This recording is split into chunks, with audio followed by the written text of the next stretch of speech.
Razavan into FightHype.com with me. I've got the new British Commonwealth.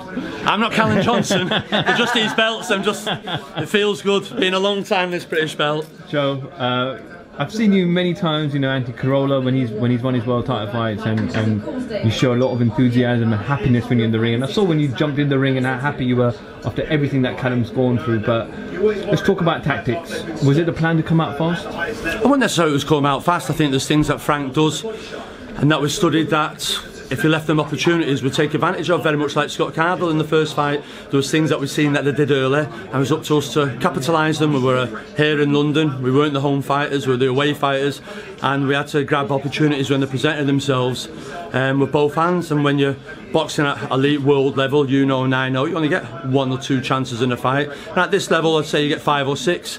And we took ours tonight when it came and it presented itself. But Callum Johnson, people saying, oh, he's an activity, everything. Listen, he's a great sparring. We brought top class sparring in for Europe, kept everything under wraps, and the phone's going mad now. So, like you say, I'm so pleased for him, everything that he's gone through, and for him to become the British and Commonwealth champion it's a fantastic achievement for him. Obviously, during the press conference this week, Frank clearly said that I've got more experience, I've faced a better opposition, and you proved that wrong tonight. You proved it wrong tonight, but. Obviously, Frank will be looking at the performance and be looking at he could have continued. But looking, obviously, you were close to the ring.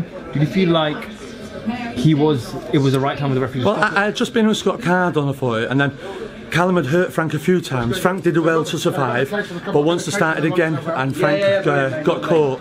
And that was it. But then I seen Don throw the towel in, and someone's just confirmed it that he threw the towel in. So Don knows his fight at best, and if he felt Frank was in no position to continue, then that was it. Don's an experienced coach, a good coach. I have great respect for him, and like I say, it was a great fight where it lasted. Frank had his bits of moments in it, but Callum Johnson can hit with both hands, left or right, and I just felt I was.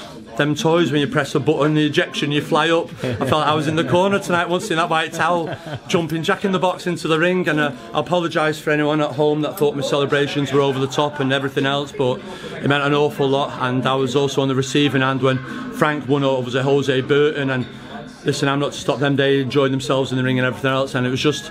That's what it means, this British title, and what for Callum Johnson, what he's gone through, what it meant, and everyone who wrote him off, everyone was telling me to forget about him, and stuck with him, and he's repaid me back tonight, and I'm very proud of him. What's next for him, Mike? Is it European level, or is it still kind of? No, I'd like him to defend the British straight away, most probably in June, and we'll see from there. The light heavyweight scene in Europe and world and Britain is very exciting now, and Callum Johnson's a welcome addition to it tonight. Now everyone would have sat up, took heed of that, and I'm sure Eddie Hearn's phone will be ringing and offers being if they're right. But listen, Callum's no spring chicken neither. He's 32 now, Callum, and he's got to make ground fast now. He's been inactive, and Eddie's promised me now he's got to keep him busy and keep him out there, and I'm sure everyone at home enjoyed that tonight. I'm sure Sky, Adam Smith has told me he enjoyed that tonight, so yeah, like I say, it's a busy time for him. There was plans for Frank Buglioni and Anthony Yard. There's a lot of talk over the last couple of months, but is that a potential fight that you'll entertain for Callum? Anthony Yard? Listen, Anthony Yard, from what I understand, he was due a British title limit against Jose Burton. He pulled out, so that's things. I think you can't fight for the British title now for 12 or 18 months, something like that. So, listen, Frank's doing his thing with Anthony. Anthony, as Frank says, he's like 4 or 5 in the WBO. I think they're looking for a world title shot. Exciting talent. Tunde's doing really good, and that's what I'm saying. Don Charles, Frank doing really good. Tunde, Anthony Yard, Jose Burton. We've got some exciting talents. Ricky Summers, Liam Conroy. There's some real good fighters there in Britain in the light heavyweight division. When it's been dormant for a while. Callum Johnson's been a dormant fighter, and the sleeping giant woke tonight.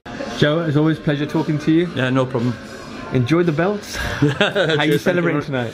Now I'm just driving straight back home, so that's it. Straight back home, and anti-crawler in the gym tomorrow. I'm ready for Cardiff next week.